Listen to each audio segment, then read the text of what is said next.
Hey guys, this is Troy here. I'm going to go over a boat restoration project that Wes and I have been working on for the past few days. This is my grandfather's 1965 Richline aluminum riveted V-hull boat. It sat in storage for about 20 years and then got moved into Chattanooga where it sat for another few years until we dusted it off. We put on a little Johnson 6 horsepower motor for the time being, which is pretty solid. We had to replace the starter on it. And also, we had to replace a few small things. The gas line was broken on it, rotted out. It also needed a gas tank for that matter, but that was just a couple bucks we spent at Walmart. Problem solved. The trailer's hurting a little bit. The tires are kind of dry rotted, a little rusty, and the trailer hitch is missing a few parts. But aside from that, this thing floats and it catches bass, so that's all that's important.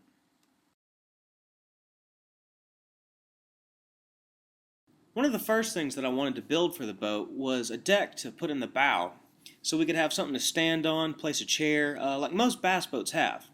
We did this by taping together a bunch of pieces of newspaper, holding it flat over the surface where we wanted to have the deck, and actually just tracing the outline of the boat so we could have a template.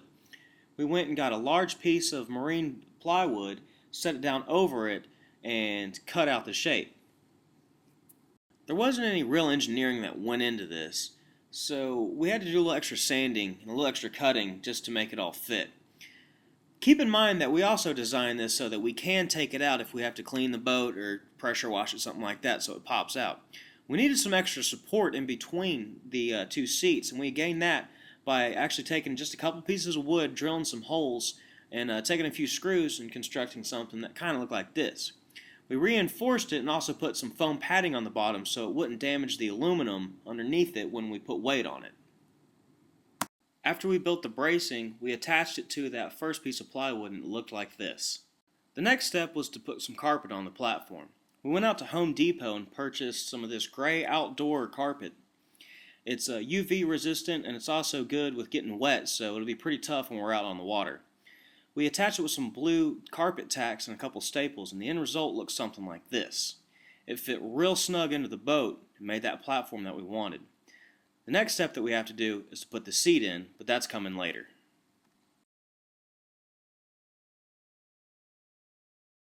Now the motor that we're actually working on is a 1955 Evinrude Aquasonic Fastwin 15 horsepower outboard motor. We had to do a complete carburetor rebuild, which I actually give all the credit to Wes for. As you can see by that red screwdriver, the original piece was made of cork. That black piece you see there is the new one. It's made of rubber. We had to replace all of the gaskets in the entire thing because it was just dry rotted and falling apart. As you can see here, these are part of the little O-rings that were inside of the carburetor that have just been shot. This is actually pictures with the new gaskets and everything put back together. Now, like I said, Wes did this all on his own, so I can't take any credit for it. With the carburetor put all back together, we had to apply some silicone on a couple spots just to make sure everything was perfectly sealed. This has to rest for 24 hours, so we can't really test the motor out until it dries out. We've got a couple other things we need to take care of though. Remember that trailer hitch? It was missing everything. So we took a Dremel tool and actually modified it a little bit to make it fit these new kind of trailer hitches that you see today. We also installed the chair onto the platform, and the final result for it looks like this. The next thing that we wanted to do was clean this thing out. It had years of neglect growing on the bottom of it. It was pretty nasty.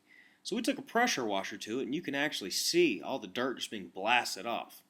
The water that was draining out was pretty nasty, but it cleaned up fairly well for what it was. The inside still has a little extra stuff that we can't take off. It really shined when we started taking the polish to it. This is before the polish, and this is after the polish. And the entire side of the boat looks something like this. Cleaning this thing off took a lot of time. I don't think it's ever been polished, so when we started to wax it, it actually took a lot of arm work to get it shiny. We also had to do a lot of research on the motor itself because it is vintage, so a lot of marine stores around here didn't really have a whole lot of information for us. But stay tuned, and we're going to show you some more about how we get this motor together and running.